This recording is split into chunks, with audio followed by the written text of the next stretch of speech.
ताद्दुद निकाह की बाज़ हिकमतें क्या बयान की गई है।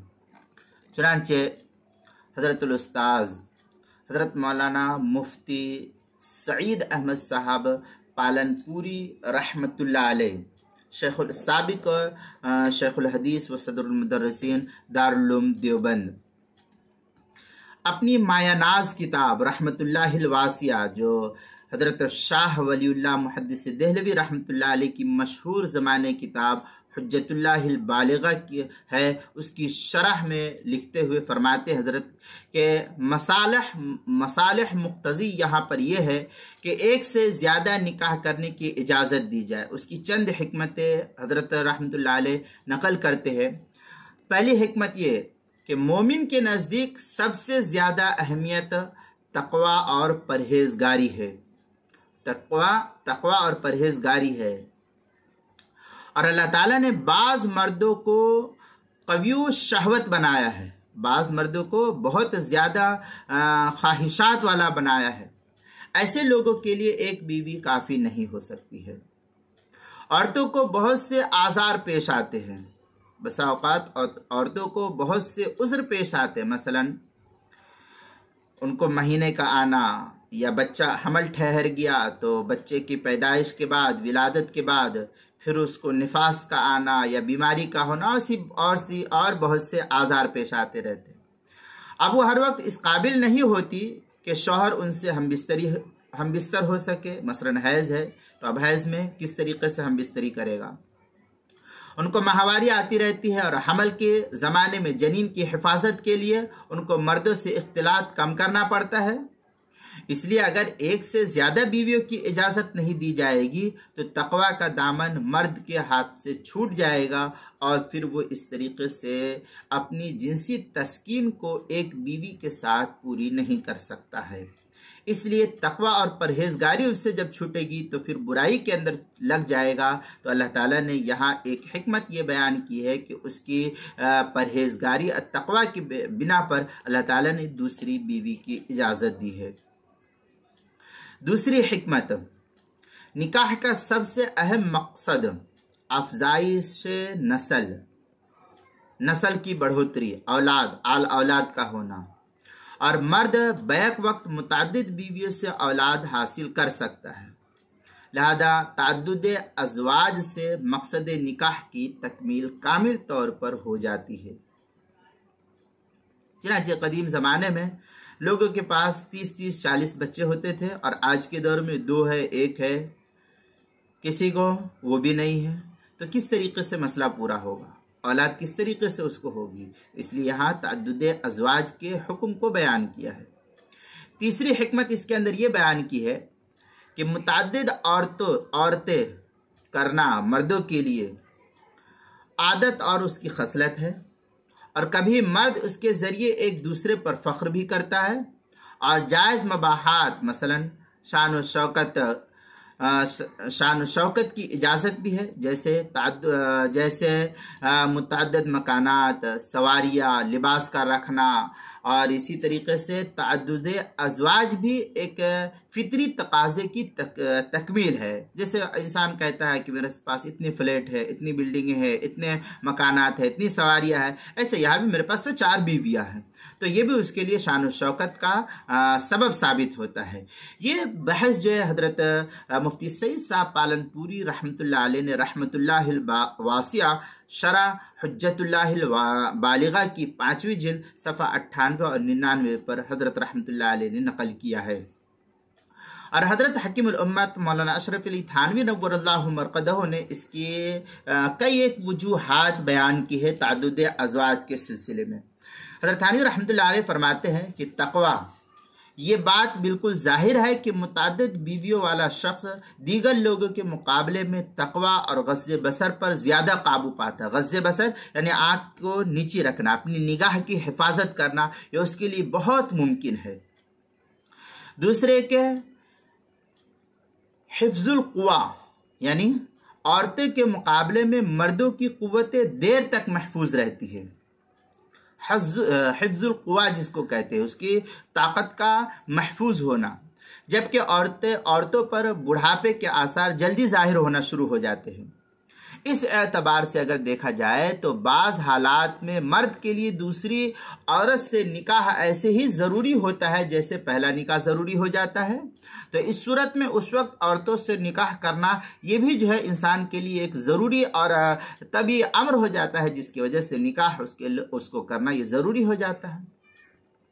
तीसरे ये कि ज़ौजैन में अदम तवाफ़ुक़, ज़ौजैन में मियाँ बीवी में अदम तवाफ़ुक़। बसा औक़ात ऐसी सूरत भी पेश आ जाती है कि मर्द का औरत से दिल नहीं मिलता है। मसलन औरत है तो औरत का कभी दिल मर्द से नहीं मिला, और मर्द है तो मर्द का दिल औरत से नहीं मिलता है। लेकिन साहिब औलाद होने की वजह से तलाक का भी मौका नहीं मिलता है। अब उसको अफसोस होता है कि मैं तलाक दे दूं तो फिर मेरे बच्चों का क्या होगा। तो ऐसी सूरत में निकाह सानी के अलावा यहाँ पर कोई चारा कार नहीं साबित होता है। चौथी सूरत यह कि बांझपन। अगर पहली बीवी कुव्वत तौलीद से महरूम है, उसको आल औलाद नहीं होती है, तो उसे तलाक देकर अलग करने के बजाय बेहतर रास्ता यहाँ पर यही मिलता है कि निकाह सानी करके दोनों के हकूक़ अदा कर दिए जाएं, और बफज़ल खुदाबंदी औलाद की नेमत भी उसको इस सूरत में हासिल हो सकती है और हासिल हो जाएगी। फिर पांचवी सूरत हाल ये कि बाज़ ख़ानदानों में मर्दों के मुकाबले में औरतों की कसरत होती है। बाज़ ख़ानदानों में मर्दों के मुकाबले में औरतों की कसरत होती है। ऐसी शक्ल में उन औरतों के साथ खैरखाही इस सूरत में ही मुमकिन हो सकेगी जबकि ताद्दुद निकाह की इजाज़त शरीयत की तरफ से दी जाए, वरना बहुत सी औरतें बेनिकाही रह करके घुट करके दम घुट करके ज़िंदगी गुजर बसर करेगी। यह आज का जो मुआशरा है कि इस मुआशरे के अंदर इधर उधर जो है राह के भटकने की बहुत ज़्यादा इम्कानात हो सकते हैं। इसलिए ताद्दुद निकाह यहाँ पर इसी वजह से है ताकि जो है इस सूरत हाल से महफूज रहा जा सके। और ये कसरत बनात जिसको कहते हैं। छठी सूरत ये कि सियासी मसालिह और ज़रूरियात। बाज़ हालात में बिलखुसूस हुक्काम और उमरा के लिए ताद्दुद निकाह की ज़रूरत एक सियासी मसलहत बन जाती है। कई बीवियों को रखना ये उसकी सियासी मसलहत हो जाती है। इसी तरीके के वाक़यात इस तरीके के वाक़यात तारीख़ की किताबें बहुत ज़्यादा भरे पड़े हैं कि सियासी मसलहत की वजह से फ़लाँ से जो है निकाह किया गया। सातवीं सूरत हाल ये है कि कसरत ज़िना से इज्तिनाब, परहेज़ करना। चनांचे जब भी निकाह की इजाज़त होगी तो बदकारी का दरवाज़ा बंद हो जाएगा इस सूरत में, और जहां निकाह ममनू या मुश्किल होगा वहां बदकारी के दरवाजे खुले हुए रहेंगे। चुनांचे जिन ममालिक में ताद्दुद अज़वाज ममनू है वहां बदकारियां बिल्कुल आम है, और लोग इस तरीके से बदकारियां कर रहे हैं कि उनको बदकारी करना ये उनके नज़दीक ये शुमार ही नहीं किया जाता कि ये कोई गुनाह और जुर्म है। चुनांचे इस तफसीली बहस को अल-मसालिहुल अक़लिया लिल अहकामिन नक़लिया उसके सफ़ा 194 से 203 तक इसको नकल किया है। नीज़ इसके लिए अल-फ़िक़्हुल इस्लामी व अदिल्लतुहु अद-दुक्तूर वहब अज़-ज़ुहैली उसकी जिल्द नंबर 7 सफ़ा नंबर 173 और 176 तबा देवबंद में ये तफसीली बहस नकल की गई है। अब इन जैसी वजूहात की बिना पर इस्लाम ने बजा तौर पर ये इजाज़त दी है कि कोई मर्द एक से 4 औरतों तक बैक वक्त अपने निकाह में रख सकता है। चुनांचे इसकी इजाज़त खुद रब्बे कायनात ने भी कुरान मुक़द्दस के अंदर इस तरीके से नकल किया, व इन खिफ्तुम अल्ला तुक़सितू अल्हम्दुलिल्लाह व इन खिफ्तुम अल्ला तुक़सितू फ़िल यतामा फ़न्किहू मा ताब लकुम मिनन निसाइ मसना व सुलासा व रुबा। ये सूरह निसा की आयत है, पारा नंबर 4 आयत नंबर 3। और डरो के इंसाफ ना कर सकोगे यतीम लड़कियों के हक में तो निकाह कर लो दीगर औरतों से जो तुम्हें पसंद आए, 2-2, 3-3 और 4-4।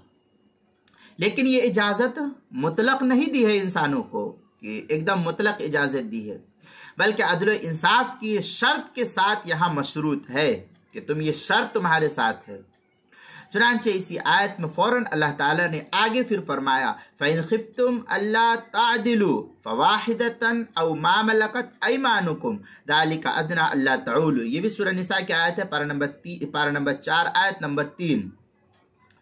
फिर अगर डरो कि उन बीवियों में इंसाफ ना कर सकोगे तो एक ही निकाह कर या बांदिया जो तुम्हारा जाती माल है, इसमें उम्मीद है कि एक तरफ ना झुक पड़ो। ये तफसीली बहस जो है अल्लाह ताला ने भी नकल की है। लिहाजा अब इंसान के लिए ताद्दुद निकाह ये एक हिकमत बयान की है अल्लाह ताला ने इसी तरीके से इंसानी ज़रूरियात की। लिहाजा इन्हीं बाद हिकमतों की बिना पर अल्लाह ताला ने भी इंसान को इजाज़त दी है 4 औरतों से निकाह करने की। चुनांचे ये तफसीली बहस देखनी है तो उर्दू किताबुल मसाइल की 4थी जिल्द सफ़ा 268 और 269 पर हज़रत मौलाना मुफ्ती मोहम्मद सलमान साहब मंसूरपुरी दामत बरकातुहू ने नकल की है, आप वहाँ भी देख सकते हैं।